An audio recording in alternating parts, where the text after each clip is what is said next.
105 in Kitsap County. Hit the horn. It is 41 degrees. It is quite chilly out. Note the severe weather shelters are open this evening. Again, the severe weather shelters are open this evening. Sorry, we're getting a late start. We just need to talk a little shop in the background on increasing the usage of the shelters. Okay, so we're always working, we're always taking care of business, but that's how it goes. But now we're already 5 minutes into the best hour of your week. This is Tipping Points and Puzzle Pieces. So let's go ahead and bring the man of the hour up, Mark Boatwright Frost. Hey, how you doing today? I'm doing great. I do want to have full disclosure here, though. This is part 4 in this series now. Okay. And I have no idea, and this is the full disclosure, how many parts there are going to be. Because every week we come to a place where I realize different information has to go out, and then I put in 2 or 3 days of putting that information together for you. And today is going to be a little bit of a recap, but it's going to be talking about how we get trapped into the behavior we have. Man, talking about building it while you're flying the plane. Yep. All right, so let's rock and roll. Get right off the bat here. You will see this slide again. I just wanted to cover it because it's really important to understand that we have to unlearn some stuff. You can't. There's an old Zen saying about a man going to a Zen monastery and talking to the master there, and the master pours him and he says, "I want to learn from you," and the master starts pouring him a cup of tea. And he keeps pouring until the tea is overflowing. He says, "Master, master, the tea is overflowing." And he says, "And this is your lesson. If your cup is overflowing, how can you take in more?" So we have to unlearn some things because there are things we believe, things that we have heard, things that we are taught, things that we are programmed for that do not serve us any longer. And we need to address those before we can really start learning. Does that make sense?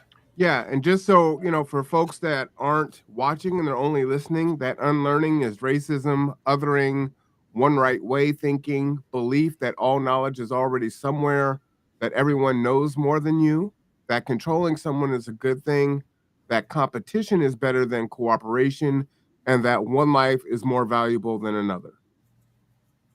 These are things that when you start challenging yourself and asking yourself questions, we all hold one or more of these as true. And I'm in a constant state of checking myself. And if I were allowing myself to be ashamed of things when I know that I'm trying to unlearn them and learn new things, I would be ashamed of myself because of my understanding that I am still thinking this way. And it does not serve me and does not serve humanity. It does not serve my community. It does not serve my family. And so I try every day to unlearn these, and it is not easy, as I showed in the slide last week. Unlearning is the hardest thing we do because it means we have to admit we were wrong. Even though we were programmed to believe it, if we're still holding on to those in this day and age, we are wrong, and we have to find a new way to be. So let's talk about that new way. To value others and ourselves. I put that one first because really, if you're feeling you're wrong about your belief system, then you have to really look at what you need to learn and value yourself and value others. You need to learn skills that allow us to engage with each other. We have to, because we are taught skills daily, how not to engage with each other, and fear and all of these other things. So we need to learn skills to engage with each other. And actually, all of the learning stuff helps you continue the process of unlearning. Because as you learn new things, you can let go of things that no longer serve you. You have to learn knowledge that can be applied. And I'm going to do 2 things here with education in our school system. And I think most of you know that I'm not a big fan. I think that schooling is incredibly important. I think what we do and call education is complete and utter crap. So we need to address that differently. So the belief on the unlearning side, the belief that all knowledge is already somewhere, that is a con job they sell you in school to keep you from thinking and asking questions. And it is BS, because if Einstein was the last person that invented something that was all knowledge, then the last 40 years have been a complete waste. It's a story that they tell you to keep you from challenging known wrongs. So, on the other end of that, we have to have knowledge that can be applied. So, we teach in a bubble, the STEM even. We teach in a bubble without teaching the other application piece. I think all schooling needs to go back to teaching knowledge that can be immediately applied and building on it, because we don't do that. And that's how children learn. Not They don't learn by taking a test, they learn by learning how to apply. So let's get a little farther away from theory and a little bit more into application, and let the belief that the children can find answers that we may not have known will help them take that application and take it further. Aptitude and basic skills: cooking, cleaning, building, gardening, etc. I mean, I know far too many people who don't cook. I knew far too many people that don't know how to clean efficiently. I know far too many people have no idea about gardening and no idea about building, and I know far too many people who don't know where their food comes from. Far more I'm people feeling don't. personally attacked, sir. Excuse me. I'm a great cleaner, but all the other things, I feel, hit dogs holler and I'm barking. Oh, hold on a minute. You own the construction company, so you have some basic idea about building. Yes, but gardening, You cooking, are learning. You are learning gardening, are you not? yes, I am. Yes. Okay. So you are learning that you have a deficit in skills, and you are learning how to move that. And I've seen you cook fried chicken, so don't give me BS about that. Yes, but I just learned how to do that 2 years ago. Well, you're learning. That's the point, and that's what this is about, isn't it? Learning. Lifelong learning, absolutely. Yeah. So critical thinking. All of the ways that we teach things preclude critical thinking. And we need to challenge people to think critically, to ask the next question, to look at the source data and call BS when it needs to be called. We need expertise in writing, math, science, but expertise in all of those things based on application, not on theory. So, and then we need to learn compassion, because it's missing.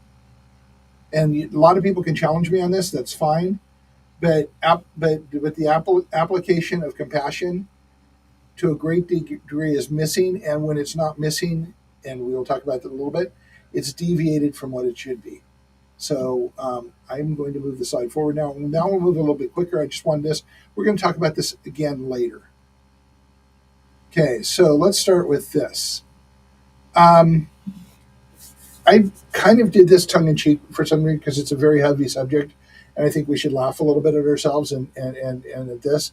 I started life a long time ago playing Dungeons and Dragons, and this is kind of in honor of a very good friend of mine who was actually on the program not too long ago, who Ah, recently died oh man. of cancer that he had been fighting for several years. And so, in the world of Dungeons and Dragons, if you're going into a dungeon, you can have a fighter, you can have a magic user, a mage, you can have a cleric to heal. But without a hobbit or an elf or a dwarf or all three of them, you don't have anybody to find and disarm traps. And in a dungeon, that's vital. You don't get very far. So consider Marwan and I the hobbit, the elf, and the dwarf in this exercise at the moment.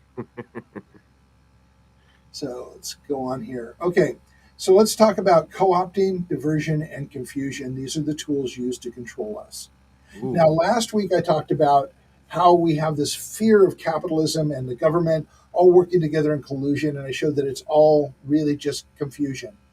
But the playbook they use is not confusion. It is co-opting ideas, diverting away from ideas, and confusing us. And I'm going to talk a little bit about some of the way those tools are used so you can help identify other ones. All right. If we were talking about all of the ones that I know about and all of the ones that can be identified, we'd be here for 4 days. And we don't have that kind of time. All right. So first up, co-opting. There we go. All right. So let's talk about the 60s. This is one of my favorite ones because it's so obvious what happened. Because the tools were now being used differently, and they had to apply new tools because television had just come in. News media was very different back then. It was covering a lot of different things, and we kind of missed some of the cues, but the corporate and governmental forces did not. And so let's talk about what the 60s were about. The peace movement was about anti war, anti corporation, reconnecting to the earth, forming communities they called communes, and making connections, peace and love, and the whole flower power.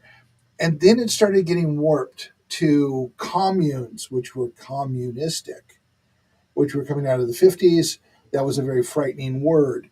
And media started jumping on that and pushing out the idea that this was a communistic thing, a commune, and we didn't want any part of it. That was one attack on it. The anti-war, there was a huge sentiment with the movement, but also a lot of other people getting on, and they started, using some of that rhetoric to appease the crowds. On the other hand, you had music coming out by Crosby, Stills and Nash, Bob Dylan, and dozens of other artists talking about anti-war. We had the new Seekers doing "I'd Like to Teach the World to Sing." There's whole genre of music and media and messaging that went out about this, but it started immediately becoming co-opted because it was scary to the powers in control because this would take everything away from them.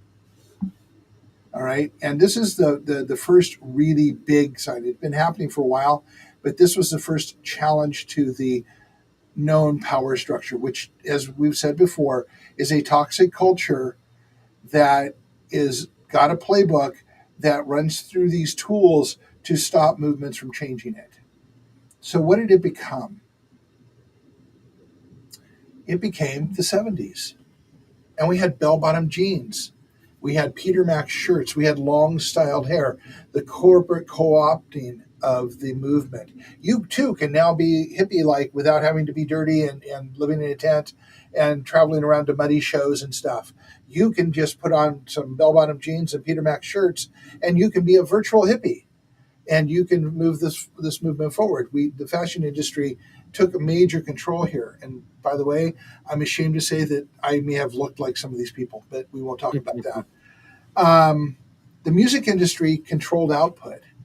There was less and less of the folk music and the rock music being heard that were protest, and suddenly disco became a thing.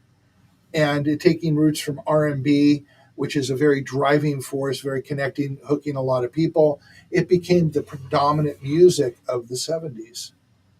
And heavy metal, and nothing substantive. And that was a shift in our cultural mindset.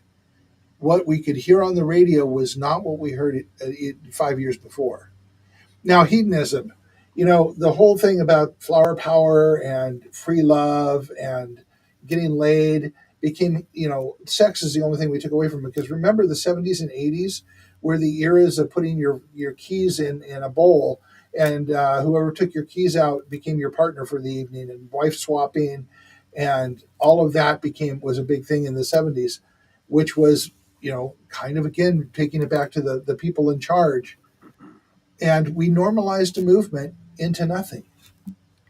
Kind sir, I don't think some of the Gen Zers need any other sexual ideas.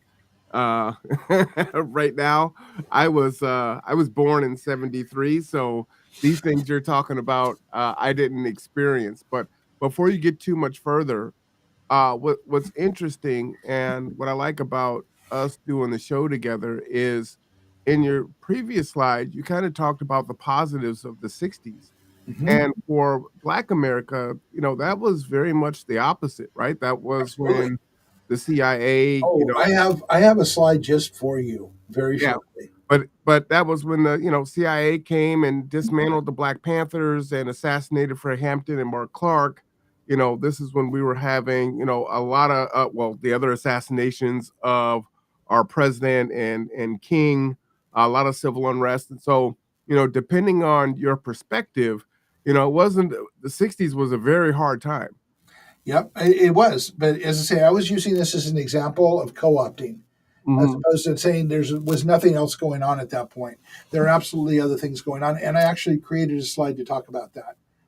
Okay, I just wanted to. Yeah, no, I agree. I'm not there. So I just want to say this: every coin has two sides, and I want to say this before I go further, because not all games are of chance are fair. Let's just talk about that.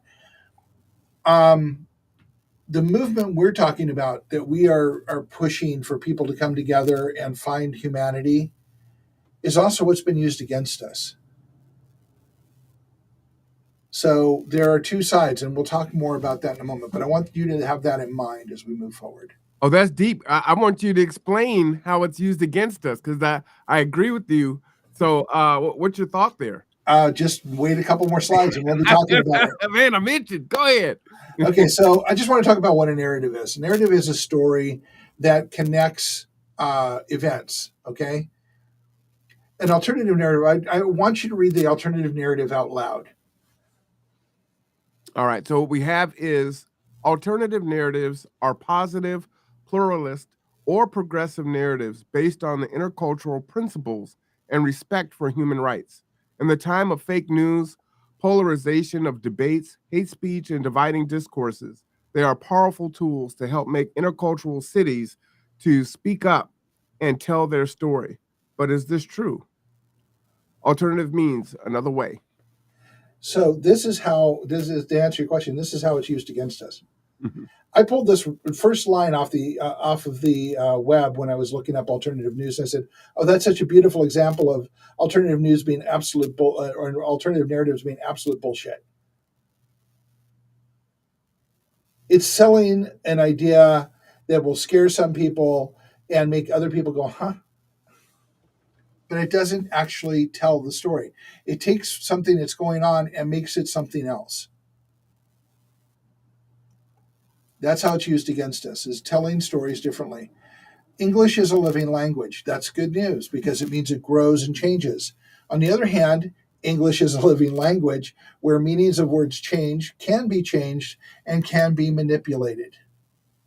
We've talked about this in several shows. My favorite of this is like, what happened to sustainability? It was co-opted and made to mean almost nothing by putting too many other things on. I mean, this happens in every way, shape, or form. And again, this is just going to be an overview, but unfortunately, the thing's right in the middle of this. So I can alternate realities. There we go. Um, what humans are. We've talked about this a lot, and without going into anthropology, and I think I'll probably have my friend Jay come on the show. He's a forensic anthropologist, and talk about the fact that what we think humans are and what humans are two completely different things. Because our information that we use and we spout to people about humanity is based on our culture and our cultural understanding and what we're told about. That's just human nature. We can't do that. I mean, one of the greatest lies ever told. You don't even know what human nature is, but human nature gets co-opted all the time and sold to us in a lot of different ways by using alternative narratives, by changing words, by making something vague or something else to look at that is being told we're human but isn't. But on the other hand, what we believe we are. And this is a picture of Sisyphus pushing the rock up the hill. And, people are going to go, well, that's not what we think we are. We have all these things. This is, but is it really not what we think we are? Mm. Aren't we taught to keep our nose to the grindstone? If we keep laboring and do what we're told, we will get the rock to the top of the hill and we will be successful. It is. That's what we're trained from birth to do. So is that not what we really believe we are underneath it all? I don't think people really have the time to think about it, right? If you're looking at that picture, if you take one hand off of that, you're going to get crushed. So you got to keep pushing. You don't have time to think. Yep. And that's what we're told. And that's what we're taught.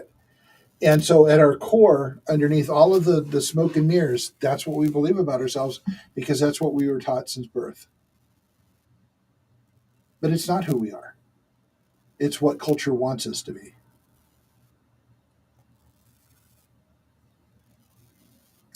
Okay, so I'm going to do a little bit of. Okay, this is a challenging slide. The next three slides are pretty challenging. I'm going to talk about Yule, and I'm going to talk about Christmas, and then we're going to talk a little bit more about that. And I want you to know that I am not in any way, shape, or form attacking Christmas.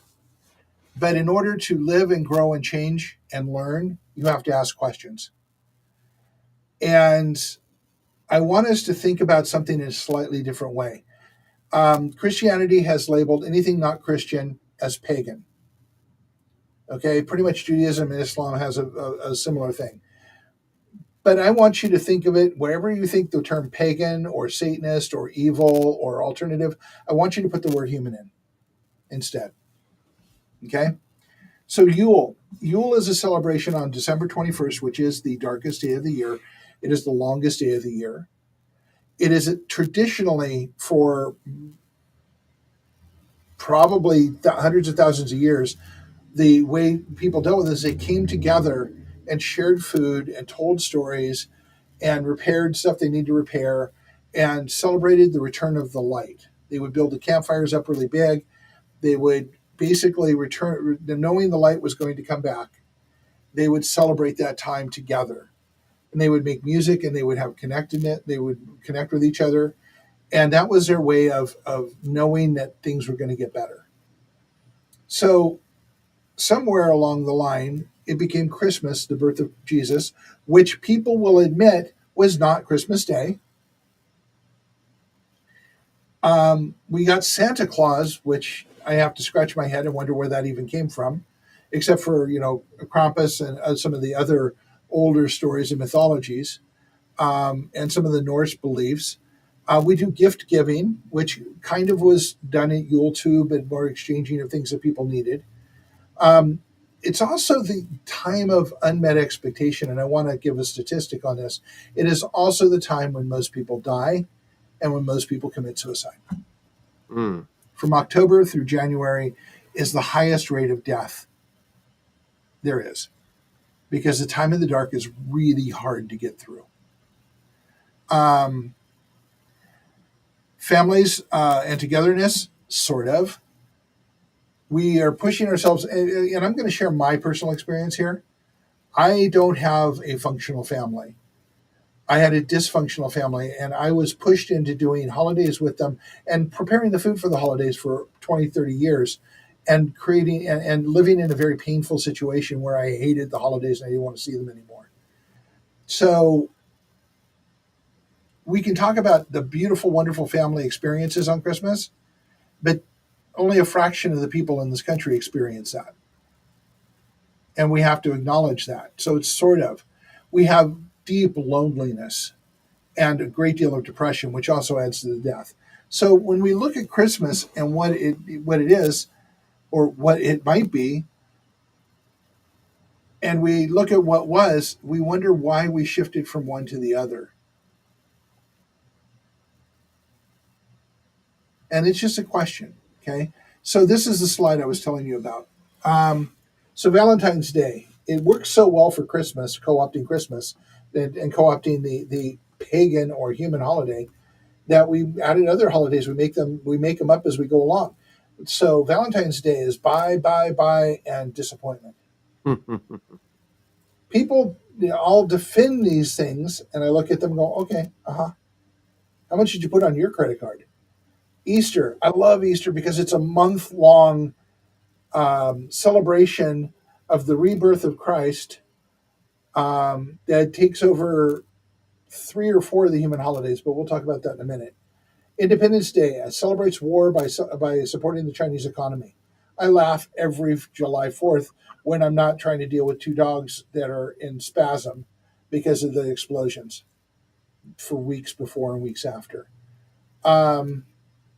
Thanksgiving, replacement of celebration of, Halloween. Let's go to Halloween. Replacement of celebration of ancestors, because that's what Samhain or Halloween was. It was a celebration of ancestors. The Dia de Muertos, the Latin holidays, all a celebration of the ancestors and acknowledging where we came from. And it became other. So Thanksgiving is celebrating the gratitude we have less and less of. How many people out there don't have food for Thanksgiving? Don't have a place to meet for Thanksgiving yet? These are things that are put on us, and not having that makes us feel worse because it's being blown at us 24/7 that this is how we're supposed to be. So Christmas, is it a war or revolution on Christmas? I think Christmas was a war on humanity, and we'll talk about that a little bit more in a second. But what is it even? What is Christmas even? A war on humanity. Wow, that is pretty severe. We'll talk about that. I like it. Um, so then we talk about MLK, and here's your answer. We gave you recognition. Stop talking about it. Be quiet.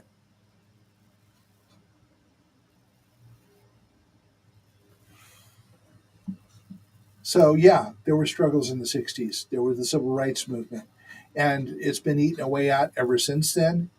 And what they gave you for it is what was it? Somebody once said, "I don't need an ice cream cone," which is basically saying, "I don't need some recognition or sweet thing to deal with it. What I need is a fix to the problem." Oh, And I don't even think it was a sweet thing. no, but the MLK Day, we gave you recognition. Now just go away. Mm-hmm. So this is how it deals with things. Okay, so let's talk about what they would call the pagan wheel of the year and co-opting and detachment. So this is what I talk about the war on humanity. Samhain, by the way, Samhain is pronounced Samhain. It's a Celtic word. Or Halloween is the new year on this calendar. Now this calendar existed thousands and thousands and thousands of years before the Christian calendar. It was Mark, pronounce that again. Samhain is how? How do you say that? Samhain. Soem. Yeah. Okay. So this existed a long time. It was an agrarian calendar based on the growing seasons and the turning of the year. Nothing pagan about it, nothing magical about it. It was a celebration of humanity.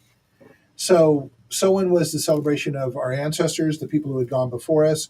And it was a recognition that there is that from here on out, it was going to get darker until it was going to get lighter. Pretty much all of the harvests are done. It's the time that we can work on things together and strengthen ourselves for the coming year and try and make it through winter. Yule, Christmas, we talked about that. It's the celebration of the return of the light.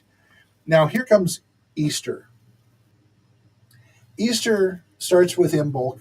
This year, Valentine, it starts on Valentine's Day with Lent. And I just want to call that out. Valentine's Day and Lent start at the same time. Mm. So Lent, you're giving up things for your spirituality, and Valentine's Day, not so much. So, a little irony there. Mm-hmm. But Imbolc is February 2nd. It's the starting of the planting. It's when you start seeds inside so that you can put them in the ground later. It's prepping for the growing season. And so Easter took that over. Spring equinox, which is the balance when things actually start getting ready to grow. You put plants in the ground. You start doing the soil outside because the freezes are almost done. And so we're still celebrating Easter, and then you go into May Day, which is a celebration of life and new sprouts coming out of the ground, and you're still doing Easter. So now Midsummer comes up, which is the longest day of the year, and it's when harvesting starts. And finishing of the growing season, harvest celebrations start, and it's not really a 1-to-1, but we have the July 4th weekend that is doing what it does and everything, and we have a lot of little things going on there, all distracting from the humanity. So what I'm basically saying, and then there's August is the first real harvest, and then Thanksgiving is when the second harvest happens. And what I'm saying here is it all detaches us from the natural cycle of the planet. We have taken what was a celebration and an acknowledgement of the cycle of the planet and made it a whole bunch of other holidays that really have nothing to do with that. And it's breaking down the unit of humanity that we shared together.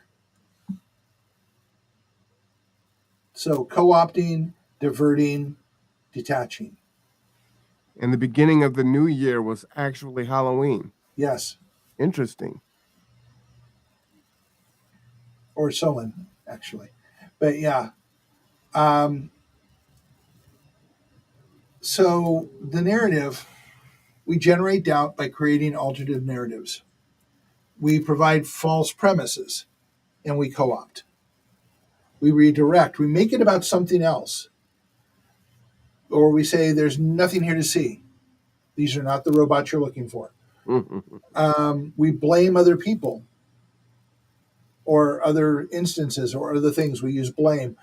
Or we other, saying they have no standing because they are other. We bury, we cover it up. Now, this is one I can give everybody. If you've ever gone to do some research on Google, how long does it actually take you to find something meaningful and real? Because their corporations have teams of people that are there to bury any negative under piles and piles and piles of stuff. They use taglines, hashtags, all of these different things to keep you from finding anything meaningful unless you're, really willing to work at it. They overload information so that you just give up, or they rename it so you can't find it. The social engineering. Meta, or X. Social engineering. Yeah. They keep us from having the information to come together. All right, so let's talk about, the queen of denial. Education teaches you that it's all in the box. You're in the box, everything's in the box. You don't need to be outside the box. You don't need to be anything but what the box is in the box and what we tell you. Socialization in this model and with these tools is telling you the exact same thing. So from birth to grave, we are told to be in the box. Mm. How many people do you think can figure out that there are things outside the box that are probably pretty damn valuable? Yeah, not enough. So then, these are two examples. I could have done more, but I think these are good. So questions. How do you, stop the conversation? Because this is one of the tools of the trade here. Who's going to pay for that? Now, I want you to think beyond the question now. The person asking the question is uncomfortable with the direction of the conversation. They want it to stop. They don't know anything about who's going to pay it. Even if you gave them a detailed answer and financials, they wouldn't be able to read it. All they're trying to do is stop the conversation because it's making them feel uncomfortable. And that's a tool we are taught and then refined if you go to college. They refine it to the point of stopping you from thinking, from having a conversation, from doing anything outside the box. This is how we stop things. We teach people to challenge it with things that actually are meaningless questions, but are meaningful to a group of people that think that the person asking it actually knows anything, which they most frequently don't.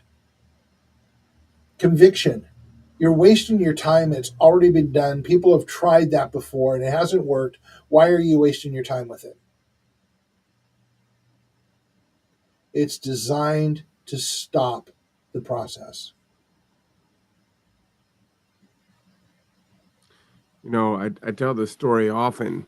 When I started G2, a lot of my colleagues, friends, and folks that I respect uh, posed those two, the statement and the question to me. Why would you do that? Why would you waste your money? Why would you waste your time? You can do so many other things with you and Layla. And for some people that shared that with me, it was actually kind of hurtful. Almost always is. That's how we develop the thick skins we have. Yeah. And the hardest part for me is not telling the person to go screw themselves, especially since I know what it is. All right, so short-sighted. You've seen this one before. 80% of all revenue and all new revenue go to the top 10%. The middle class is disappearing and poverty is becoming extreme. 46% of Americans, say it with me, 46% of Americans are one paycheck away from homelessness. I'm going to keep saying it until people hear it. But Mhm. let's talk about the reduction in revenue. Okay, we can't tax the rich, we can't tax the corporations because we'd hurt those people's feelings. Because Citizens United said the corporations are people, so we can't hurt their feelings. Um, Governments are and mostly most state and county and local governments are feeling a significant pinch. Not that the politicians will say anything about it because they'd like to get reelected. Churches, fewer and fewer people, especially fewer and fewer people with income, and more people without income that need help are seeking out churches, and the churches don't have the funds to help the people. So Mhm. churches are really hurting right now. Retail, though thrift stores and places like Goodwill have increased business because people don't have the money to pay for it. So let's look at that pyramid again. People don't have the money to support the economy, and the economy is starting to fail. But the economy is a huge dinosaur. It's going to take a long time of thrashing around before it does anything really heinous. But when it does start to happen, and it's been happening for a rather long time now, it's going to be devastating.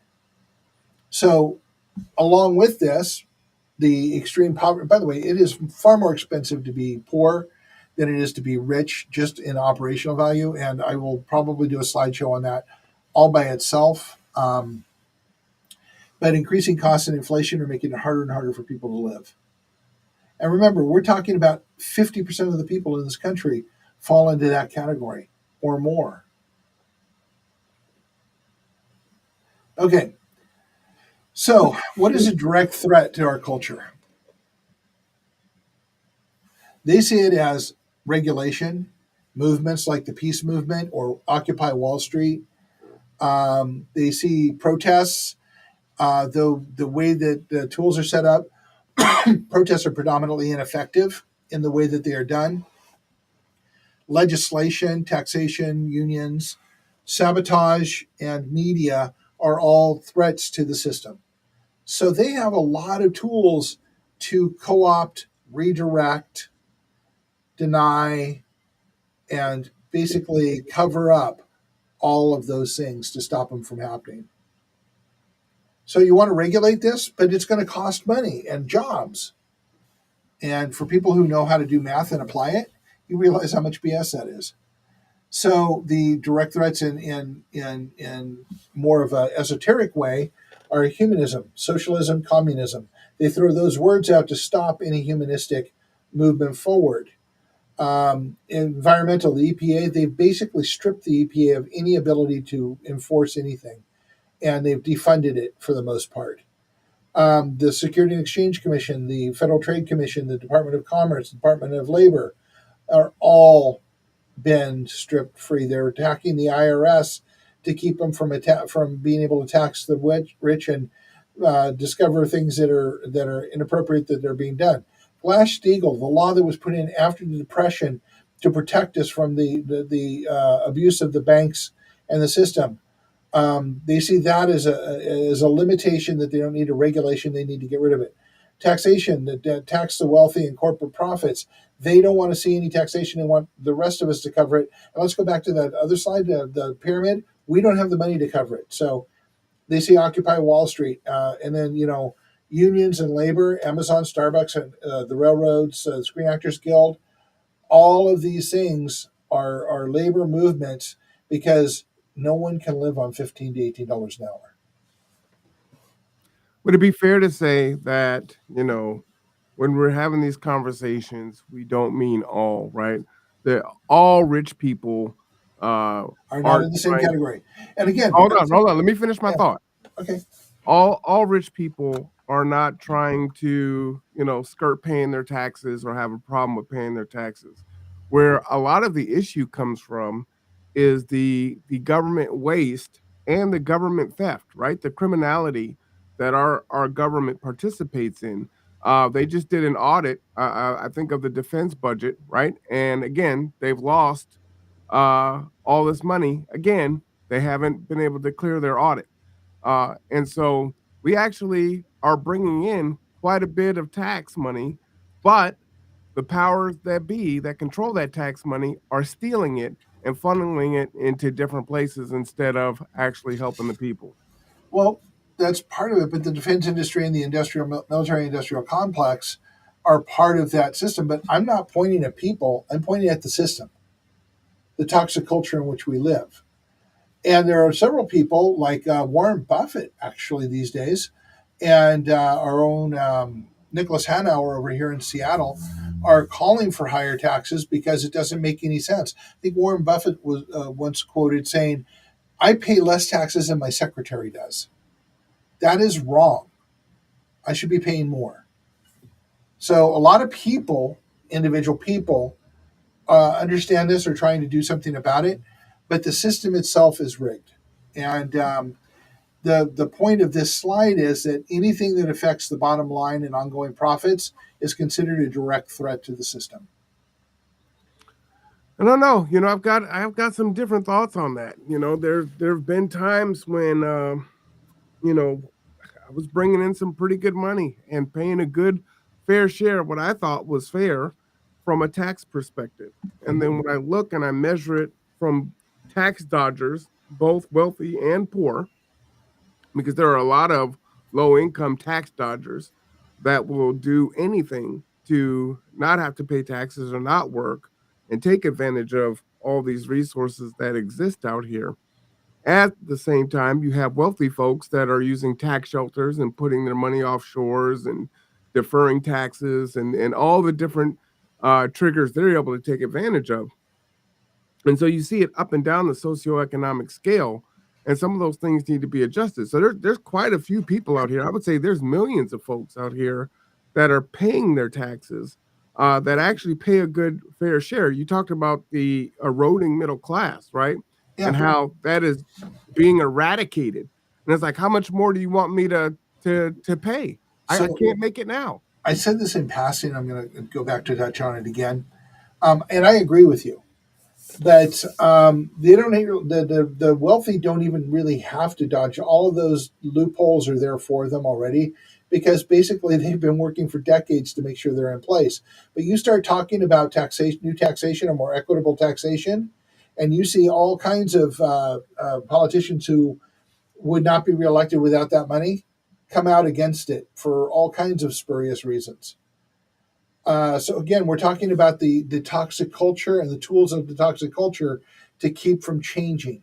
But what are we defining as wealthy, right? Because when I was a six-figure household, you know, uh I wasn't advocating and trying to maneuver to amass all of these different tax shelters, right?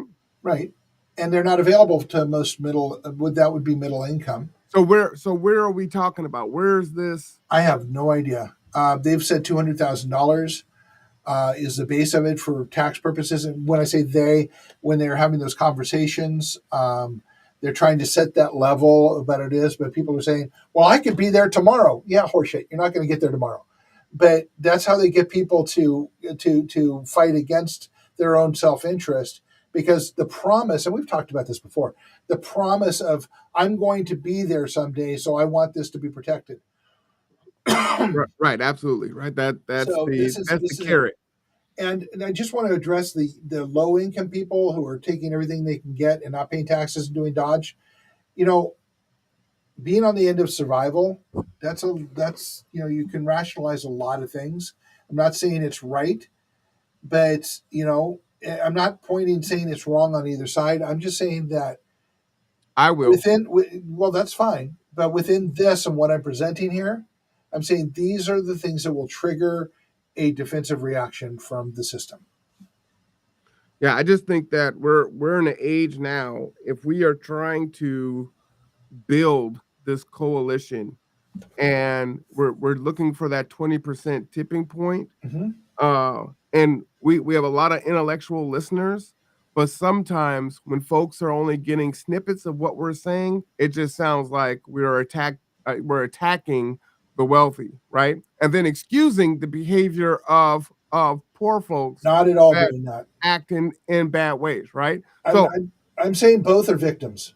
Well, Within a toxic system, both sides are victims, so it's a little harder to see the victimization of the wealthy.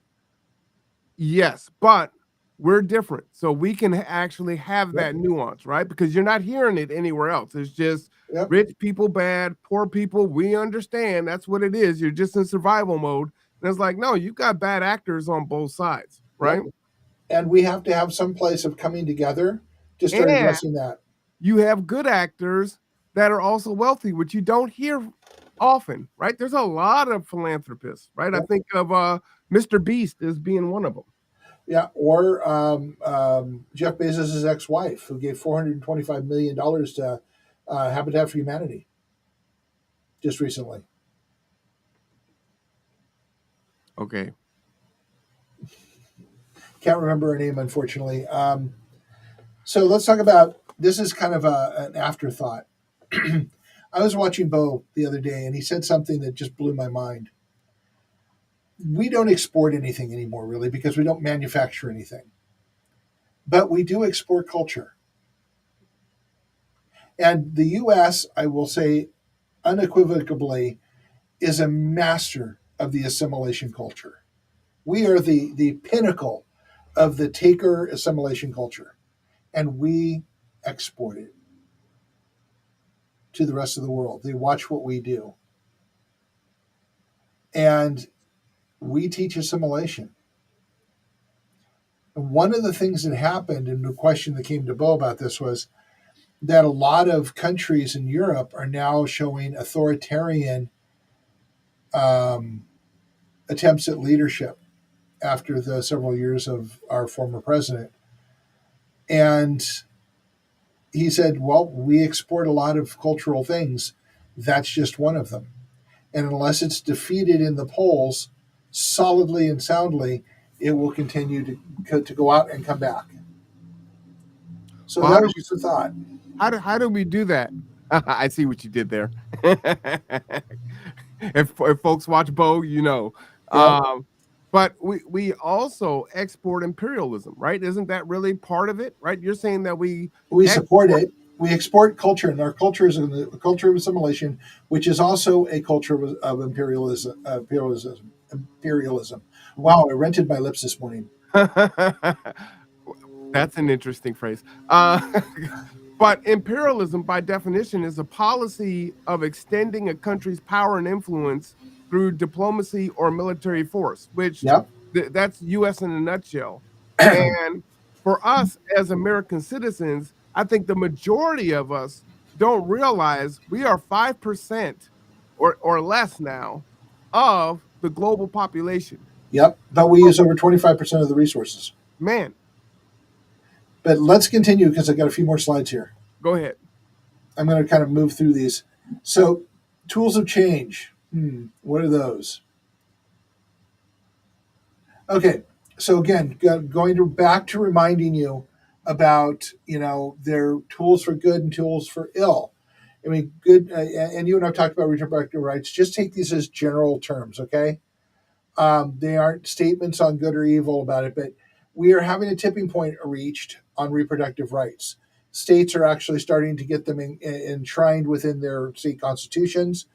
Economic equality is on the movement because there's so much pain out there for people who don't have anything. Humanism is a conversation, but on the other side, racism is on the rise, classism on the rise, authoritarianism around the world is starting to rise. So tipping points are good and tipping points are bad. It depends on what kind of tipping point we're in. And unless we come together and start addressing some of those learning situations and unlearning situations, we have the risk of the bad tipping points affecting all of us. Now, some of you may be saying, well, racism, classism, authoritarian, that's not bad at all. The other ones are horrible. But, we have to come together and come to some agreements.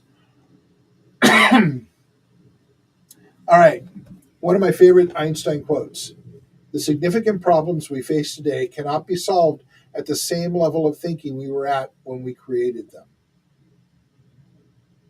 Aaron Sorkin, a brilliant Hollywood writer who did The West Wing and Newsroom and several other shows, said the first step in solving any problem is recognizing there is one. Perspective is the tool you develop that allows you to see that there is a problem. It is also the tool that helps you see there is a path to solving it.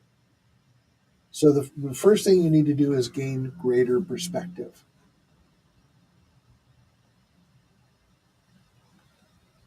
All right, so we're back to the unlearning and learning. Does this give you a different perspective on this list now, Marwan?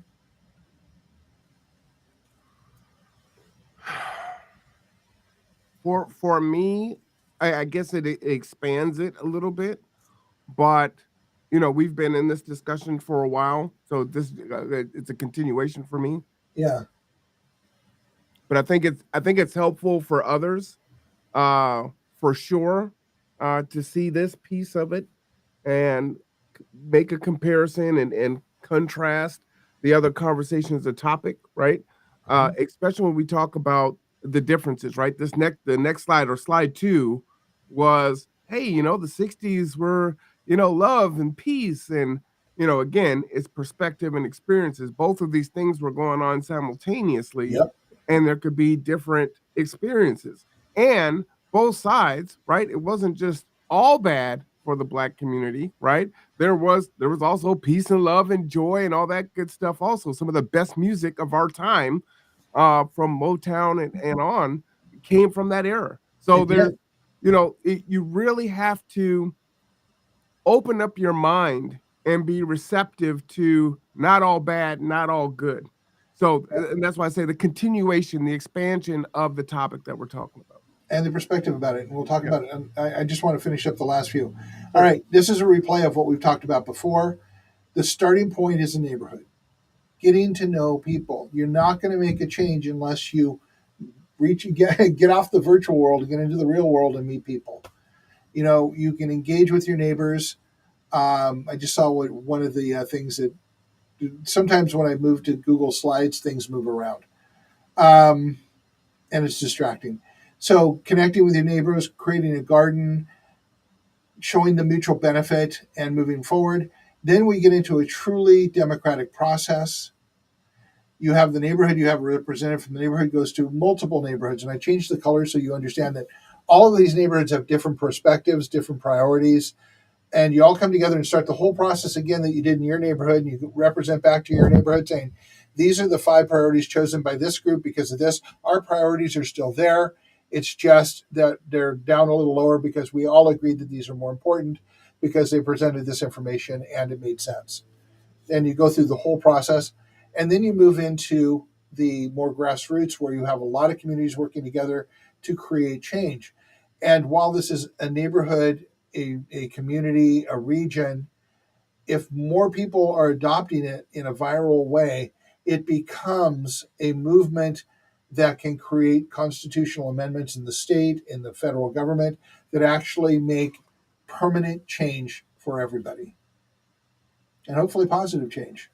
Again, it can be used for good, it can be used for bad. All right, we've got a question in the chat. Okay. Take Shelter. He says, "What is this? Thank you for tuning in. I'm not sure what part. If you want to elaborate on that, that was at 13:57. So it was just a minute ago. Okay. So if you know where you were, maybe about 30 seconds ago.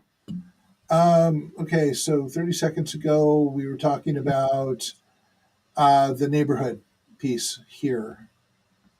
Or he could have been talking about the unlearning and learning slide.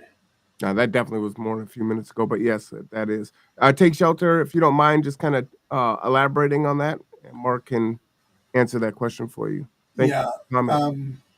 Okay. So back to here. Okay. So let's cruise out. And I wanted to end this really with Martin Niemöller's poem for those who are listening to this. First, they came for the communists, and I did not speak out because I was not a communist. Then they came for the socialists, but I did not speak out because I wasn't a socialist. Then they came for the trade unionists, and I did not speak out because I was not a trade unionist. Then they came for the Jews, and I did not speak out because I was not a Jew. And then they came for me, and there was no one left to speak out for me.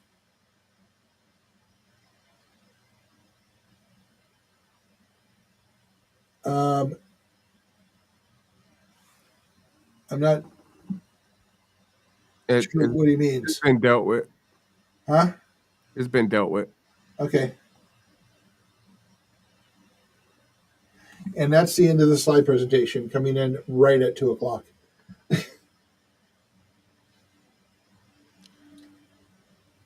I think if you look at YouTube, and if I just go back one slide, Hmm. this is what we're seeing now. Yes, it And is. we talk about this from time to time, but one side really wants their point to come across. They're advocating for their issues, and the other side may be coming really hard for them and doing some underhand tactics, and it's not good, right? And they're trying to stifle your speech. And so then the other side, the pendulum shifts, they amass some power, and then they try to stifle the other side's speech. I think it is uh, quite dangerous, and it's in our Constitution for a free speech. You don't have to like it. You could turn the channel. Like this gentleman here just got, said what he said. We blocked him. It's not the place for that. But you have to, we cannot silence free speech and the Nope. diversity of thought. That is tremendously dangerous. And some things are happening right now in our local government that can do just that, especially on these social media airwaves, right? There's a lot of hate and ugliness that is, in these spaces, but there's a lot of good too. But we have to defend the right for people to be able to say what it is. You don't have to Yep. tune into it. And what I like about it is people reveal who they are. Please tell me who you are so I know who I'm dealing with, right? And how to engage with you or choose not to engage with you. But stifling it only makes things far worse. Absolutely. I wanted to close with a quick statement about the civil rights movement of the '60s Sure. and the movement, the peace movement.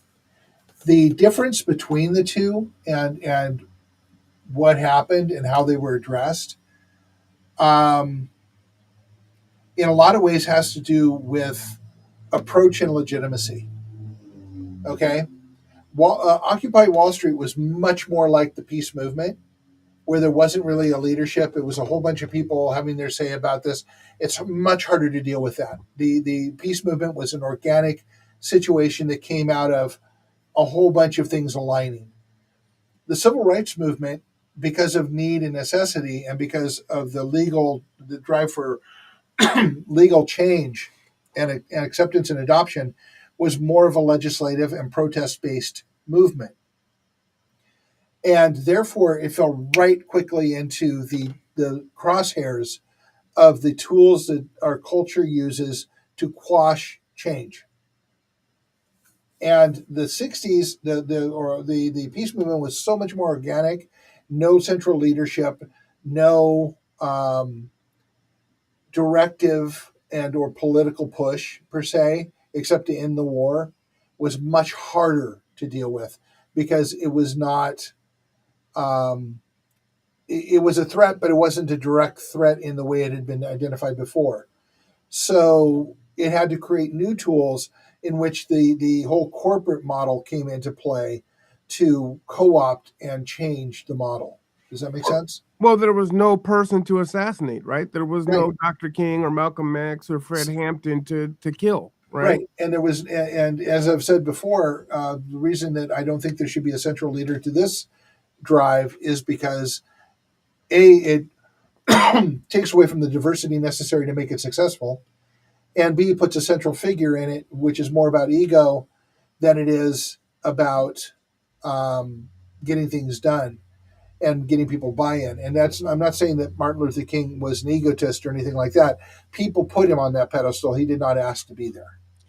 The only pushback I'd give to you on that is with Occupy Wall Street, it's gone, right? Yeah. So it's a peace Uh, movement. Exactly. But the civil Mhm. rights movement lives on. Now, it doesn't have the Yes. teeth that it had before. So I think that there is a space for some organized leadership to keep it going. I I just think there needs to be checks and balances, right? That go along with that. And I throw a grenade in the room as we're running out of time. with BLM, right? BLM, the thought was great, but the organization was dangerous and insidious in what it was And that doing. is exactly what I've been saying all the way through this slide presentation, is they can't be anything other than that because society teaches us to do what they're doing. And so it would almost need to be a hybrid model. Right. We need I to think. unlearn stuff. We Yeah, need to learn stuff, and we need to come together and learn how to communicate. for sure. I Man. didn't say it was easy. Well, another riveting conversation. Do you want the final word? I think that was it. That was That was pretty it. much that was it.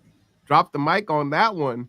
I need an explosion for here. So I'll give you a rim shot. Nice All one. right. Good job. Uh, I love having these conversations.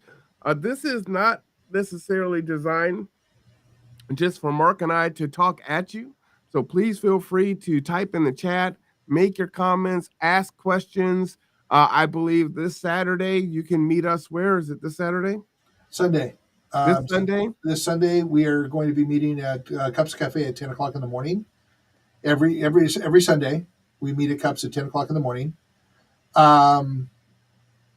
So join us here. All right, We'll be Cups there, Cafe, and we are going to be having a board meeting on Saturday. So we all have a lot of things to talk about. 10 a.m. Hope to see you there. Have a delicious cup of coffee. Come meet us in person. Have Or great. dirty chai. Yeah, hey, that's my drink, man. I'm looking forward to that actually. All right. Yeah. So I want to thank you, Mark. I am Marwan Cameron. This is Tipping Points and Puzzle Pieces. This is the Conduit. We will see you soon.